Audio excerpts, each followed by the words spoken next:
Offensively, the first few drives to the last few games have been pretty effective. I think three and outs in the first 4 drives tonight. What do you think was the issue there?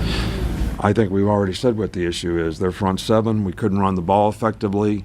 We just didn't play as well tonight. You got to give them a lot of credit for it. So, you know, I'm trying to get our players to listen to me instead of listening to you guys. You know, all that stuff you write about how good we are and all that stuff they hear on ESPN, it's like poison. You know what I mean? It's like taking poison, like rat poison. All right, so I'm asking them, are you going to listen to me or are you going to listen to these guys about how good you are? All right, just like your question right now, we get stopped 3 out of 4 times, like that's a bad thing? We're not going to beat everybody 66-3.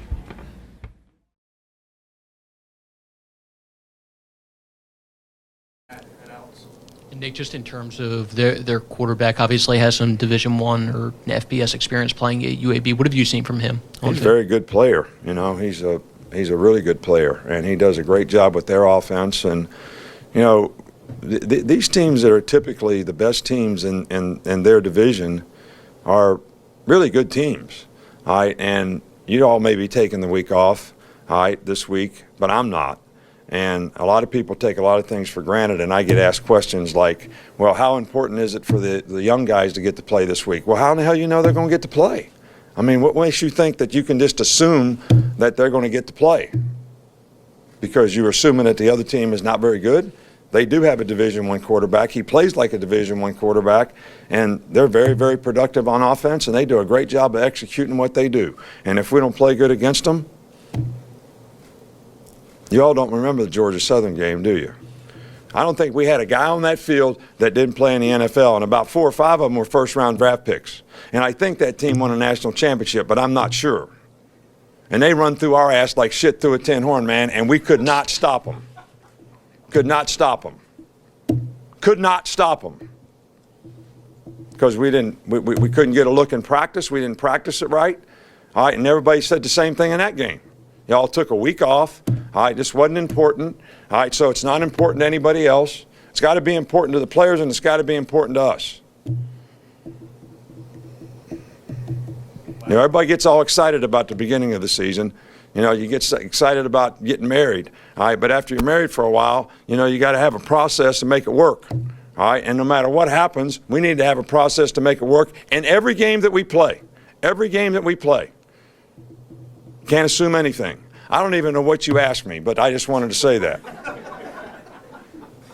Did anybody see that game? You saw that game? Yeah. I think we'd given up like 300 yards rushing the whole season in 10 games.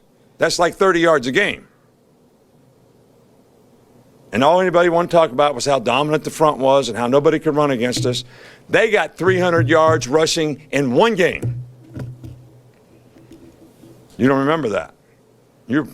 I don't know, maybe you weren't around then. I don't know, maybe you're not old enough.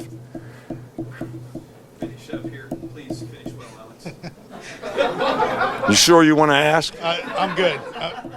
We're always blessed with talents. Every last one of you have a talent, but it's on you to develop and exercise and go get it. It's on you.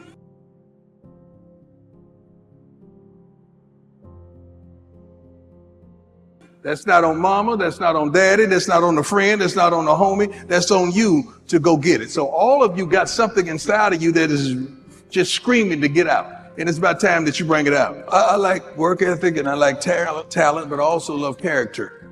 Character is going to keep you where you want to go longer than you really need to stay.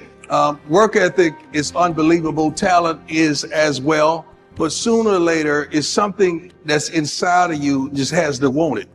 You have to need it. You got to go at it like it's that next breath that you got to take, that nobody can stop you. And the closer you get to it, you're going to have naysayers, you're going to have doubters, you're going to have people that's close to you that even in the crib with your laying beside of you that don't believe in you. I know I stepped on somebody's toes right then, but it's okay. That's what I came here to do. But it's up to you to wipe the tears out your eyes and go get it.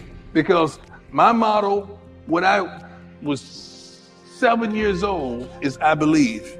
I got to Jackson State and I started saying I believe, and they thought it was something new. I've been believing for a long time and I'm not going to ever stop. Now it's about time for you to look to that person next to you and say, I believe. I believe. I mean, you got to feel it. You got to embed it. You got to embody it. Don't just say it with your neck all slanted. You got to put your neck upright and say, I believe. I mean, I believe. That's right. Without a shadow of a doubt, you got to believe. You got to want it. Because everything you want is going to be something in front of it that's going to keep you away from it. So you're going to have to fight. You're going to have to roll your sleeves up. You're going to have to put Vaseline on your face, ladies. Take your earrings off. Take your lace front off, baby. You're going to have to go get it. You're going to have to go get it. Because, see, my top plays happened at practice when no one was looking. My top plays happened in Fort Myers, Florida, when none of you knew anything about me. My top plays happened when there was no camera there. See, those are the plays you just caught on camera. Those weren't my top plays because I practiced like I played, so when I played, it would be practice. So there's somebody out there right now, the light ain't on you, but keep making plays. Nobody's talking about you, but keep making plays. That's right. I know your sales numbers aren't where your friend is, but keep making plays. I know nobody's talking about you, and you're not on the leaderboard right now, but baby, keep making plays. I don't know what selfish is when you're playing a team sport.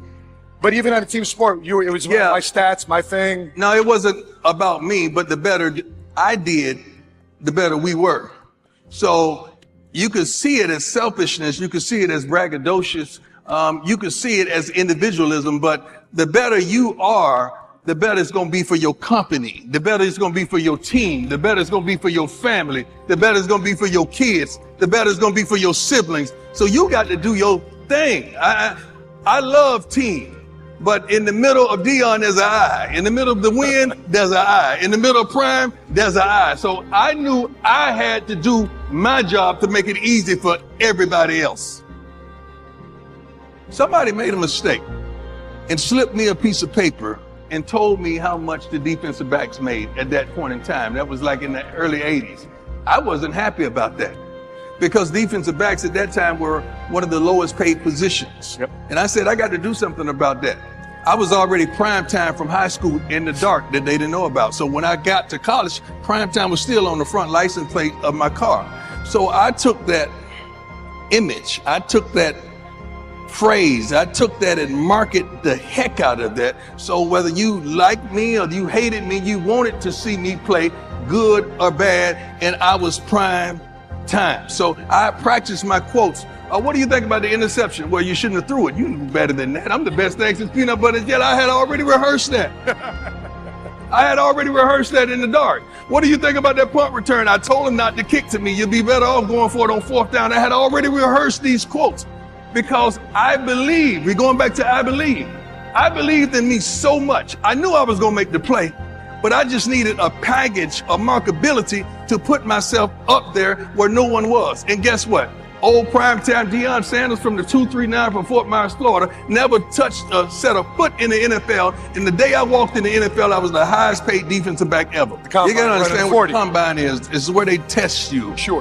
Where they poke at you. They tell you about your past and your history. And they do all kind of bench press tests and 40-yard dash and shuttle runs and all of that. And I went to that combine. Yeah. And Should have let in that story. they had the bench press there, and I was engaged in a good conversation with one of my cohorts, and they kept saying, Sanders, Sanders. I looked at them, I said, no, I'm good. They said, well, you got to get up a bench. I say, well, I don't think Jerry Rice is going to lay cross my hands and let him do like that, so I don't really need that. I'm good. Because I came there for one specific goal. That was run a 40-yard dash to allow them to know that I was what they thought I was. And when I ran it, I kept going and left the building because there was no more to talk about. So sooner or later, you got to bet on you. You believe in everybody else. You clap for everybody else. You support everybody else. You baking cakes and making cookies for everybody else. But when are you going to look in the mirror and believe in the darn person you see? It's about time for you to believe in you because you got it. You got it. You just got to bring that thing that's on the inside out. So when I went to the combine, I already knew what I had. It was just time for me to show the world. And that's what I did. Did you even look back to see what your time was? I didn't have to. Because sometimes in life, you know that you know. You don't have to look back and see what your sales are because you know what you know. You don't have to look back and see what your engagements are because you know what you know. You don't have to look back and see how effective you were because you know what you know. Sometimes you got to know what you know. They're going to call it cockiness. They're going to call it arrogance, but you're going to call it confidence. Because I don't want my confidence to, I'm going to say something and I want you to hold on to it. All right, get your cameras ready because this is game. Do not allow my confidence to offend your insecurity. Oh, if I could get up and dance, I would dance right now. If I could get up and shout, I would shout right now. Do not allow my confidence to offend your insecurity because I dress like I dress because I'm confident. I look like I look because he's confident. We walk like we walk because we're confident. I don't even use cologne. Now, somebody asked me, what is that you're wearing? I said, confidence. Different levels of understanding. Professional kids are getting a check. Okay, they're young men. They're men. Most of them are pretty much boys with a lot of money. Okay, the college kids still want it. They still aspiring to go get it. You got a few knuckleheads that think they're already there, but I know how to humble them and bring them back to course. And the high school kids, they're really hungry and they're thirsty, so they're trying to get to the next level. Thank God I've been at all levels, so it gives me the advantage to not only coach but to recruit, because I've been the recruited and I've been the guy that's coaching. Then I've been the father of the person that's being recruited and being coached. So that gives me a tremendous competitive advantage. And see, first of all, you all lies that you treat your kids the same and you love them all the same. That's a lie. I got rankings. I rank my kids all the time. I file. I ain't leaving none for you because you ain't gonna, I know I do that and I'm honest about it. See, this is our problem. And this may be some of your problems. I just told one of your guys this. See, a cat, he could come and go as he please. A cat is inside the house. A cat has a litter box. A cat has a food that's on timer. You crack they darn food off in cans and is really sophisticated. A cat is really taken care of. But the dog, he's outside tied up on a darn chain. You give him your leftovers, your scraps, what you don't want. Then every once in a while, you want to show off in front of company and you want him to be tough. Now, see, the thing about that, you can't expect that cat to be a dog in front of company. And that's our problems. So what I had to do with my kids, even though we was on the hill, I had to take them over yonder and put them in athletics and put them in schools so they understood how daddy came up and how daddy rose up. I know you still have on designer clothes, but you got to learn some of these things because you're going to need both. You're going to, I like that privileged being, but I need that hood tendency. Chopper 4, targeted broad, 250, 20 miles, 5,000 low. South Fairfax, just over the ridge. Engage. Hello, Sniper 4, confirm clear descent. Okay, good. Sniper 1, double target is Sniper 4, Bravo, 65. 20 low. Everyone. Everyone,